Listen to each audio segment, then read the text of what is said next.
அனைவருக்கும் வணக்கம். இன்றைக்கி நம்ம அந்த வீடியோவில் என்ன பார்க்க போகிறோம் அப்படின்னா 11th நியூ தமிழ் புக்கிலேருந்து ஃபஸ்ட்டு டாப்பிக்காக இருக்கிற பேச்சு மொழியும் கவிதை மொழியும் அப்படிங்கிற ஒரே ஒரு டாபிக் மட்டும்தான் இன்றைக்கி பார்க்க போகிறோம். என்ன அப்படின்னு பார்த்தீங்க அப்படின்னா, இந்த தமிழோட முக்கியத்துவம் என்ன அப்படின்னு சொல்லிட்டு ஃபஸ்ட்டு நீங்கள் வந்து புரிஞ்சுக்கணும். ஸோ இந்த தமிழை பொறுத்த வரைக்கும் இந்த தமிழால் நிறைய பேர் வாய்ப்பை இழந்தவங்க இருக்கிறாங்க. ஸோ தமிழை சரியாக படிக்காமல் விட்டுருப்பாங்க, தமிழுக்கு சரியாக முக்கியத்துவம் கொடுக்காம விட்டுருப்பாங்க. ஸோ அதனால் குரூப் 2 ப்ரிலிமினரி எக்ஸாமை விட்டுருப்பாங்க, குரூப் 2A எக்ஸாமை விட்டுருப்பாங்க, குரூப் 4 விட்டுருப்பாங்க. இன்னும் அவங்க வந்து தமிழுக்கு முக்கியத்துவம் கொடுக்காமே தான் இருப்பாங்க. ஆனால் அவங்க பார்த்தீங்கன்னா ஜிகேல நல்லா பெர்ஃபார்ம் பண்ணுவாங்க. ஸோ இதனால் அவங்களுக்கு வாய்ப்பு வந்து தவறி போகும். ஸோ என்ன பண்ணணும் அப்படின்னா, தமிழுக்கு முக்கியத்துவம் அதிகமாக கொடுக்கணும். இப்போ டிஎன்பிஎஸ்சியை பொறுத்த வரைக்கும், தமிழை பொறுத்த வரைக்கும் எல்லா எக்ஸாம்லையும் தமிழ் கேட்பாங்க. டிஎன்பிஎஸ்சி குரூப் 1 தவிர குரூப் 2 ப்ரிலிமினரியில் இருக்குது, குரூப் 4ல் இருக்குது, எல்லாமே இருக்குது, இந்து அறநிலையத்துறையில் இருக்குது, எல்லாத்துலேயுமே வந்து தமிழ் வந்துடும். ஸோ அதனால் தமிழை படிக்கிறது ரொம்ப ரொம்ப முக்கியம் அப்படின்னு சொல்லலாம். அதுவும் இப்போ புது புத்தகத்தோட முக்கியத்துவம் என்ன அப்படின்னு சொல்லி முதல்ல நீங்கள் தெரிஞ்சுக்கணும். குரூப் 2 ப்ரிலிமினரிலே புது புத்தகம் கேட்டுட்டாங்க. ஸோ வரப்போகிற குரூப் 2Aக்கு வந்து புது புத்தகம் கண்டிப்பாக கேட்பாங்க. அதனால் புது புத்தகத்துலேருந்து படித்து வச்சுக்கிறது ரொம்ப நல்லது. ஸோ புது புத்தகத்தை எடுத்த உடனே படிக்க முடியுமா அப்படின்னா கண்டிப்பாக படிக்க முடியாது. இப்போ 6th எடுத்துட்டீங்க அப்படின்னா நீங்கள் ஈஸியாக படிச்சிடலாம். 9th எடுத்துட்டிங்கன்னா கொஞ்சம் நீங்கள் வந்து எஃபோர்ட் போட்டு படிச்சிங்கன்னா 9th படிச்சிடலாம். ஆனால் 11th படிக்கணும் அப்படின்னா கொஞ்சம் கஷ்டம்தான். 11th பொறுத்த வரைக்கும் நிறையவே இருக்குன்னா தமிழை எடுத்த உடனே புது புக்கை படிக்கிறோம் அப்படின்னா உங்கள் மைண்டில் வந்து கண்டிப்பாக செட் ஆகாது. ஸோ அதுக்கு என்ன பண்ணணும், டெய்லி ஒரு டாபிக் எடுத்தாலே போதும். நீங்கள் வரப்போகிற குரூப் 2Aக்குள்ளே நீங்கள் இந்த 11th புக்கை வந்து நீங்கள் வந்து முடிச்சிடலாம். அந்த டெய்லி ஒரு டாப்பிக்கை நீங்கள் தரோவாக நீங்கள் வந்து முடிச்சிடணும். அந்த அளவுக்கு நீங்கள் வந்து படிக்கணும். ஒரே ஒரு டாபிக் எடுங்க, டெய்லி ஒரே ஒரு டாபிக் எடுங்க, அதை நீங்கள் படிங்க. அப்புறம் அந்த ஒரு வாரத்தில் நீங்கள் என்னென்ன படிச்சிருக்கீங்களோ அதை வந்து ரிவிஷன் பண்ணுங்கள், அதுவே போதும். ஸோ நம்ம வந்து இப்போ டாபிக் போகலாம். பேச்சு மொழியும் கவிதை மொழியும் அப்படிங்கிற டாபிக். இந்த டாபிக் வந்து இந்திரன் அப்படிங்கிறவங்க வந்து எழுதியிருக்கிறாங்க. ஸோ அவர் சொல்கிற மாதிரி இந்த டாபிக் வந்து இருக்கும். அவர் வந்து கவிதையை பற்றியும் இந்த பேச்சு மொழியை பற்றியும் சொல்கிற மாதிரி இந்த பாடம் வந்து இருக்கும். ஸோ எடுத்த உடனே பார்த்தீங்க அப்படின்னா ஒன்றுமே புரியாது. நம்ம அதில் முக்கியமான பாயிண்ட்ஸ் மட்டும் நம்ம வந்து ஃபஸ்ட்டு வந்து பாருங்கள். முக்கியமான பாயிண்ட்ஸ் அதில் வந்து ஒரு அறிஞர்களை பற்றி கொடுத்துருக்காங்க. அப்புறம் ஒரு சில அறிஞர்கள் வந்து சொன்ன வேர்ட்ஸ்லாம் கொடுத்துருப்பாங்க. ஸோ அதை மட்டும் நீங்கள் வந்து தனியாக நோட்ஸ் எடுத்து வச்சுக்கோங்க. அதை மட்டும் நீங்கள் வந்து படிங்க. அதை படிச்சுட்டு அதுக்கப்புறம் அதை நீங்கள் நல்லா நான் வந்து வெரிவெல் ஆகிட்டேன் அப்படின்னா மட்டும் நீங்கள் வந்து அடுத்து உள்ள பாருங்கள்.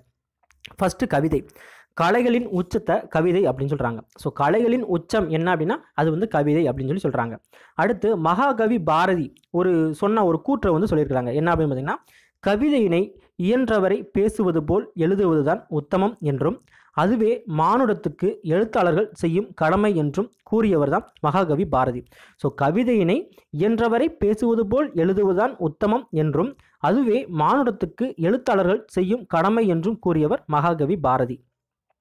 அடுத்து எர்னஸ்ட் ஹாசிரர் அப்படிங்கிறவங்க என்ன சொல்கிறாங்க அப்படின்னு பார்த்தீங்கன்னா, மொழி என்ற ஒன்று பிறந்தவுடன் உலகம் என்பதும் நான் என்பதும் தனித்தனியாக பிரிந்து தங்களை தனித்துவமாக நிலைநிறுத்திக் கொள்கின்றன அப்படின்னு சொல்லிட்டு எர்னஸ்ட் ஹாசிரர் சொல்கிறாரு.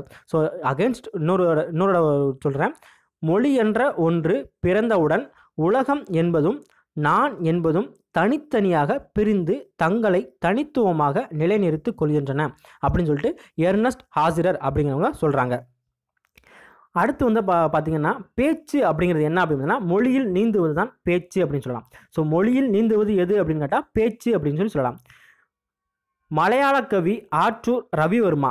ஸோ மலையாள கவி ஆற்றூர் ரவிவர்மா என்ன சொல்கிறாரா அப்படின்னு பார்த்தீங்கன்னா, மொழி ஒரு கவிஞரை நிகழ்காலத்தவரா அல்லது இறந்த காலத்தவரா என்பதை நிர்ணயிக்கிறது அப்படின்னு சொல்லியிருக்கிறாரு. ஸோ மொழி ஒரு கவிஞரை நிகழ்காலத்தவரா அல்லது இறந்த காலத்தவரா என்பதை நிர்ணயிக்கிறது அப்படின்னு சொன்னவர் யார் அப்படின்னா மலையாள கவி ஆற்றூர் ரவிவர்மா. ஸோ பேச்சு மொழியை வந்து கவிதையில் பயன்படுத்துபவர்களில் 3 வகையினர் உண்டு அப்படின்னு சொல்லிட்டு இந்திரன் சொல்கிறாரு.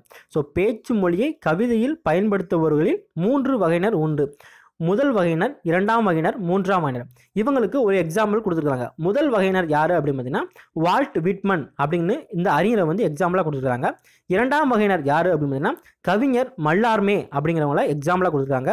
3ஆம் வகையினர் யார் அப்படின்னா பாப்லோ நெருடா. ஓகேங்களா. ஃபஸ்ட்டு நம்ம வந்து இந்த முதல் வகையினர் 2ஆம் வகையினர் அதுக்கெல்லாம் எக்ஸாம்பிள் அதாவது எக்ஸ்பிளனேஷன் பார்க்க வேணாம்.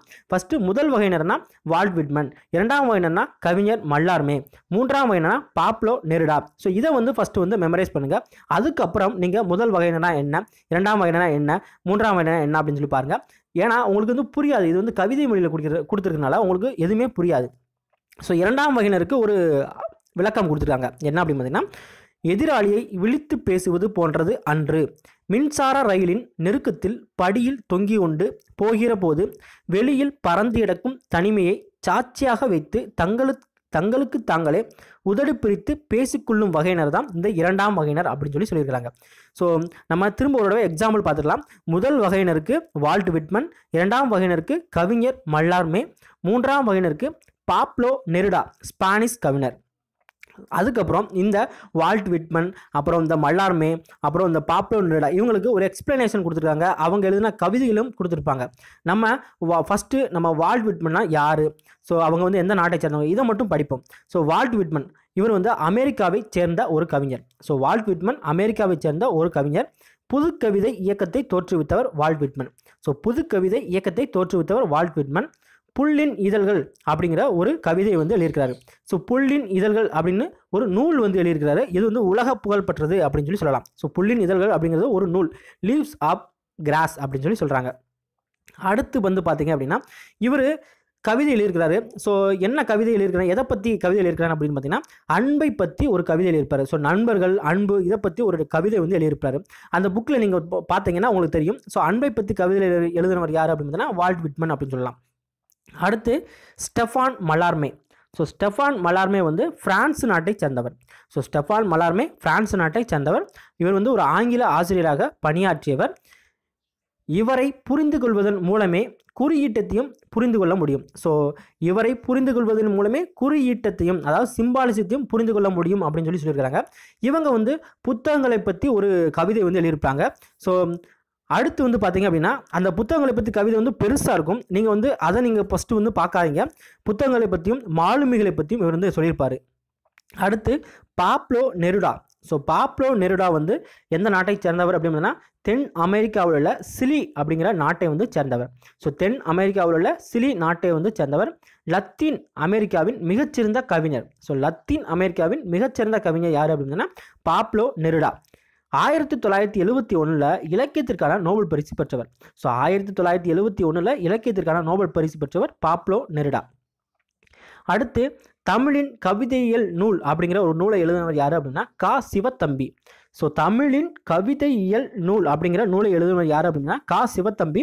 இவரும் கவிதையை பற்றி நிறையவே சொல்லியிருப்பார். கவிதை, பேச்சு மொழியை பற்றி நிறையவே சொல்லியிருப்பார். ஸோ நம்ம இதை இப்போதைக்கு நம்ம இதை வந்து படிக்கணும்னு அவசியம் இல்லை. நம்ம வந்து இந்த நூலோட ஆசிரியர் மட்டும் பார்த்துக்கலாம். தமிழின் கவிதையியல் நூல் கா சிவத்தம்பி. ஸோ இவ்வளோ தான் இந்த பாடத்தில் வந்து கொடுத்துருப்பாங்க. நிறைய வந்து சொற்களாக நிறையா வந்து இருக்கும். ஸோ நம்ம ஃபஸ்ட்டு அதை வந்து பார்க்க வேணாம். இப்போ இந்த ராசேந்திரன், அதாவது இந்த பாடத்தை எழுதின ராசேந்திரன், பேச்சு மொழியும் கவிதை மொழியும் அப்படிங்கிற இந்த பாடத்தை பற்றி சொன்ன ராசேந்திரன் பற்றி பார்க்கலாம். ஸோ ராசேந்திரனை பொறுத்த வரைக்கும் இவரோட இயற்பெயர், அதாவது இந்திரன் அப்படின்னு சொல்லிட்டு இந்த பெயரில் வந்து இருக்கிறாரு. இவரோட இயற்பெயர் என்ன அப்படின்னு பார்த்தீங்கன்னா ராஜேந்திரன். ஓகேங்களா, ராஜேந்திரன் அப்படிங்கிறது இவரோட இயற்பெயர். சிறந்த கலை விமர்சகர், கவிஞர், மொழிபெயர்ப்பாளர், ஓவியர், இப்படி பன்முகத்தன்மை கொண்டவர் தான் இந்த ராஜேந்திரன். ஸோ இந்திரன் அப்படின்னு கொடுத்து இவரோட இயற்பெயர் என்ன அப்படின்னு கேட்டால் ராஜேந்திரன் அப்படின்னு சொல்லலாம்.